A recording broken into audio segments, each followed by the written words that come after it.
করমুক্ত আয়সীমা বাড়ালে কমবে করদাতার সংখ্যা বলছে এনবিআর। ঋণ জালিয়াতি রুখতে ডাটাবেজে থাকা ব্যবসায়ীদের তথ্য নেওয়ার প্রস্তাব ইআরএফের।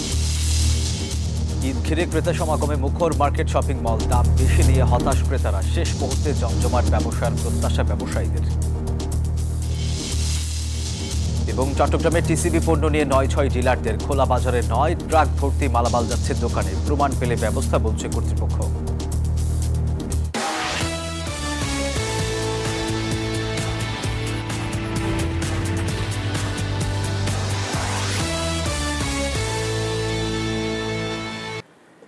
দর্শক আমন্ত্রণ ব্যবসা বাণিজ্য আর অর্থনীতির সবশেষ খবর নিয়ে নিউজ 24 নিয়মিত আয়োজন বিজনেস টাইমে আপনাদের সাথে আছি আমি সোহাগ বক্স। দেখছিলেন শিরোনামগুলো, এবার বিস্তারিত। করমুক্ত আয়সীমা বাড়ালে করদাতার সংখ্যা কমে যাবে, তাতে রাজস্ব হারাবে সরকার, বললেন এনবিআর চেয়ারম্যান আব্দুর রহমান খান। সকালে আগারগাঁয়ে জাতীয় রাজস্ব বোর্ডে ইকোনমিক রিপোর্টার্স ফোরামের সাথে প্রাক বাজেট সভায় কথা বলেন তিনি। আসছে বাজেটে ব্যক্তি পর্যায়ে করমুক্ত আয়সীমা বাড়ানোর ইআরএফের দাবির প্রেক্ষিতে চেয়ারম্যান বলেন, করমুক্ত আয় বাড়ানোর পক্ষে এনবিআর, তবে তাতে করদাতার সংখ্যা কমে যাবে। এদিকে ব্যাংকে জমাকৃত 10 লাখ টাকা পর্যন্ত আবগারি শুল্কমুক্ত ও মুনাফার উপর কর কমানোর প্রস্তাব দেয় সংগঠনটি। আর ঋণ জালিয়াতি কমাতে বড় ঋণ অনুমোদনের এনবিআরের নির্দিষ্ট ডাটাবেজে থাকা ব্যবসায়ীর তথ্য নেওয়া বাধ্যতামূলকেরও প্রস্তাব দেয় ইআরএফ। তাতে সরকারের রাজস্বও বাড়বে বলে মত ইকোনমিক রিপোর্টার্স ফোরামের সভাপতির। এটা অনেক বেশি কম। আমাদের পার্শ্ববর্তী দেশ নয়দিগুণে 18%, আমরা আপনারা তো নিজেরাই বলেছেন যে আমরা এলডিসি গ্রাজুয়েশনে যখন যাচ্ছি তখন আমরা আমাদের কাস্টম ডিউটি যেখান থেকে এখনো আমাদের 1/3 রিভিশন আসে, এইখানকার ডিউটি স্ট্রাকচারটা আমাদের ন্যাশনালাইজ করতেই হবে। যদি সেটা করি ওখান থেকে কিন্তু আবার অনেক টাকা আয় করবে।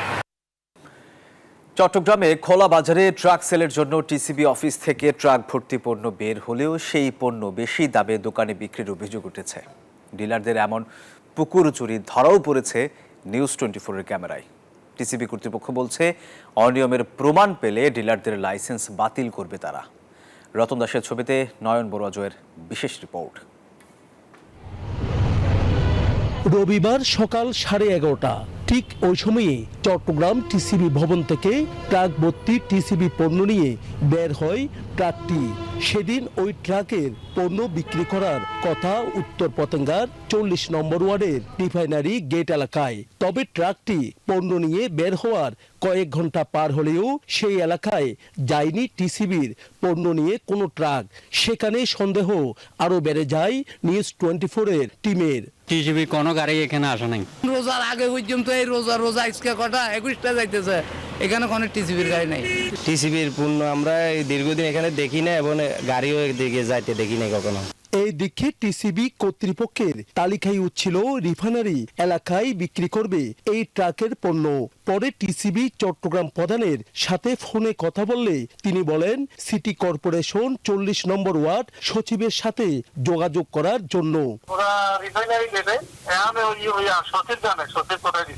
টিসিবি কর্তৃপক্ষের কথায় সিটি কর্পোরেশনের সেই ওয়ার্ড সচিবের সাথে যোগাযোগ শুরু করে নিউজ 24-এর টিম। তিনি বলেন, সকাল 10টার দিকেই বিক্রি শেষ করার কথা। সেই সময় তিনিও উপস্থিত ছিলেন। একই কথা বলছেন সেই টিসিবি ডিলারও। আজকে হাতিপাড়া দিছি, হাতিপাড়া আমাদের রিফাইনারি গেট। আজকে 10টা দিকে এখন হয়তো নিজে সচিব উদ্বোধন করিয়ে নাইছি দাদা। প্রশ্ন হলো, যেখানে টিসিবির ভবন থেকে বের হলো 11:30টায় ট্রাকটি, সেখানে সকাল 10টায় কিভাবে বিক্রি হলো এসব পণ্য? তা বলতেই চমকে উঠেন সিটি কর্পোরেশনের সেই সচিব। এক পর্যায়ে ডিলারকেও ফোন করেন তিনি। পরে ডিলারও ছুটে আসেন ওয়ার্ড অফিসে। টিসিবির পণ্য গেল কোথায় জানতে ডিলার বলেন, দোকানে বিক্রি করে দেওয়ার কথা।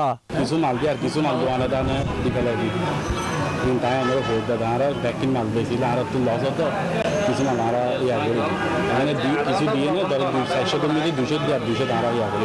তবে নিউজ 24-এর প্রতিবেদককে বারবার ম্যানেজ করার চেষ্টা সেই ডিলারের। এইবার নড়েচড়ে বসেছে টিসিবি কর্তৃপক্ষ। বলছে অনিয়মের প্রমাণ পেলেই টিসিবি লাইসেন্স বাতিল করবে তারা। ডিলার বাতিল, আপনি প্রমাণ সহ উপস্থাপন করতে বলে ডিলার বাতিল করে দিব। সে কোনো ছাড় পাবে না, কোনো ডিলার এমন পর্যন্ত ছাড় পায়ও নাই। যে অন্যায় করছে সে তার খেসারত দিতে হয়েছে। তবে টিসিবির পণ্য নিয়ে ৯-৬ হলেই কোনো ছাড় নেই বললেন জেলা প্রশাসক ও সিটি মেয়র। নয়ন বড়ুয়া জয়, নিউজ 24, চট্টগ্রাম। ঈদ ঘিরে ক্রেতা সমাগমে মুখর মার্কেট শপিং মল। মানুষের আনাগোনায় জমে উঠেছে ঈদ বাজার। ব্যবসায়ীরাও দোকানপাট জুড়ে পসরা সাজিয়েছেন নানা রং ঢঙের বাহারি পোশাকে। ক্রেতাদের আকৃষ্ট করতে মার্কেটগুলো সেজেছে রঙিন আলোয়। আর পণ্যের বাড়তি দাম নিয়ে ক্রেতারা কিছুটা হতাশ থাকলেও শেষ মুহূর্তে জমজমাট ব্যবসার প্রত্যাশা ব্যবসায়ীদের। ঈদ আনন্দ নির্বিঘ্ন করতে নিরাপত্তা বাড়ানোর কথা জানিয়েছে প্রশাসন। প্রতিনিধিদের তথ্যচিত্রে ডেস্ক রিপোর্ট। দরজায় কড়া নাড়ছে ঈদ, উৎসব রাঙিয়ে তুলতে সবাই ব্যস্ত কেনাকাটায়। সিলেটের অভিজাত শপিং মল কিংবা সাদামাটা দোকানপাট সব জায়গাতেই ক্রেতাদের পদচারণায় মুখর। শহর তো বটেই, দূর দূরান্তের ক্রেতারাও ভিড় করছেন পরিবার পরিজন নিয়ে। শপিং মলগুলো সেজে উঠেছে বাহারি সজ্জায়।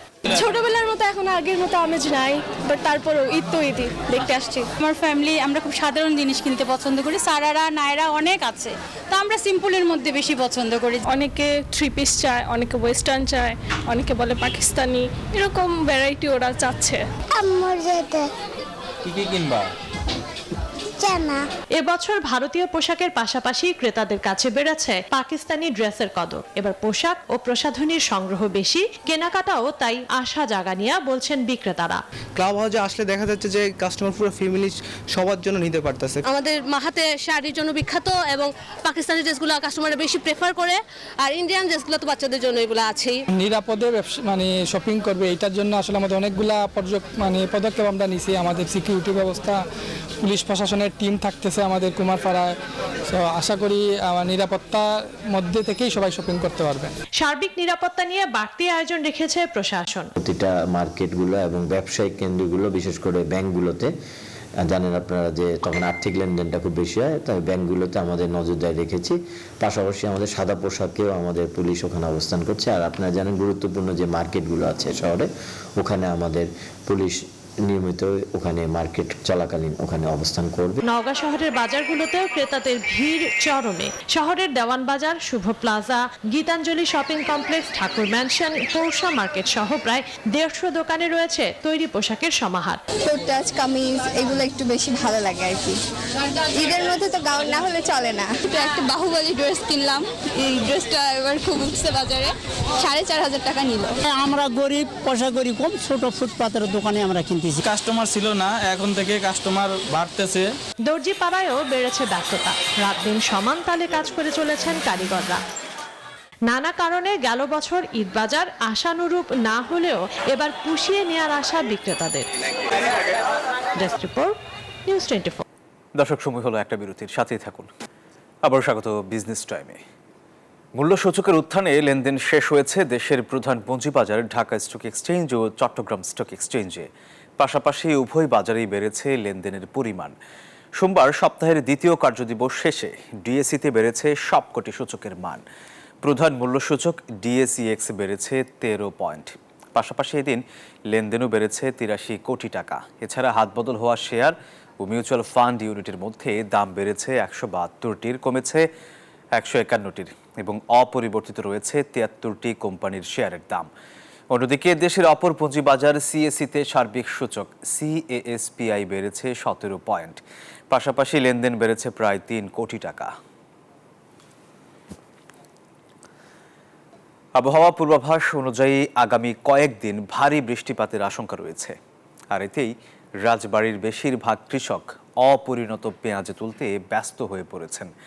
নির্ধারিত সময়ের আগে অপরিণত পেঁয়াজ উত্তোলন করায় আগামী বছর সরকারের উৎপাদন লক্ষ্যমাত্রা পূরণ না হওয়ার শঙ্কা দেখা দিয়েছে। তবে কৃষি বিভাগ বলছে উৎপাদিত পেঁয়াজের মাত্র 10% তোলা হয়েছে। রাজবাড়ী থেকে মিঠুন গোস্বামীর পাঠানো তথ্যচিত্রে ডেস্ক রিপোর্ট।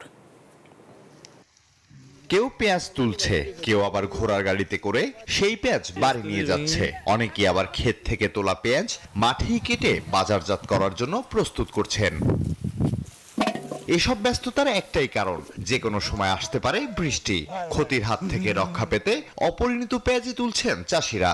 মেঘের আলাদালা করতেছে, বৃষ্টি কোন সময় যেন আসে, বৃষ্টি আলি মাঠঘাট তোলা যাবে না, এটার জন্য পেঁয়াজ উঠে ফেলাইনি লাগতেছে। 2.5 লাখ টাকার দিন হয়েছে, 5.5 ভাই পেঁয়াজ লাগাইছে। এখন পেঁয়াজের যে ফলন, এই ফলনে তো আমাদের কাজ হতেছে না। সার ওষুধ আনিছি, এখন বেঁচে কিনে পাই তাদের দিয়ে দেওয়ার পারতেছি না। ক্ষেত থেকে তোলা অপরিণত পেঁয়াজ দীর্ঘদিন সংরক্ষণ করা সম্ভব না, তাই ক্ষতি কমাতে বিক্রি করে দিচ্ছেন। সিজনে বৃষ্টি হওয়ার কারণে পেঁয়াজ, কৃষকের যে পেঁয়াজ পচে যাওয়ার সম্ভাবনা আছে। আমাদের এই পেঁয়াজ ধরেন এখন দাম কম, ঠিক আছে, কিন্তু তারপরে ব্যস্ত হচ্ছে এই পেঁয়াজটা ঘরে রাখলে থাকবে না। তবে এই কৃষি কর্মকর্তার দাবি, জেলায় মোট উৎপাদিত পেঁয়াজের 10% উত্তোলন করেছে কৃষক। বেশিরভাগ পেঁয়াজ মাঠেই আছে। এই যে 90% পেঁয়াজ অনুত্তোলিত আছে, যে প্রকৃতির যদি বৈরী আবহাওয়া যদি না থাকে, যদি আবহাওয়া যদি ভালো অনুকূলে থাকে, তাহলে এই পেঁয়াজ আমরা সংরক্ষণ করবে এবং আমাদের যে দেশের যে চাহিদা এটা মেটাতে সক্ষম হবে। রাজবাড়ী জেলায় চলতি মৌসুমে 40,000 হেক্টর জমিতে হালি পেঁয়াজের আবাদ হয়েছে। লক্ষ্যমাত্রা ধরা হয়েছে 5 লক্ষ মেট্রিক টন। আলহাদি খান, নিউজ 24। দর্শক, এই ছিল বিজনেস টাইমের এখনকার আয়োজনে। এতক্ষণ সাথে থাকার জন্য ধন্যবাদ সবাইকে।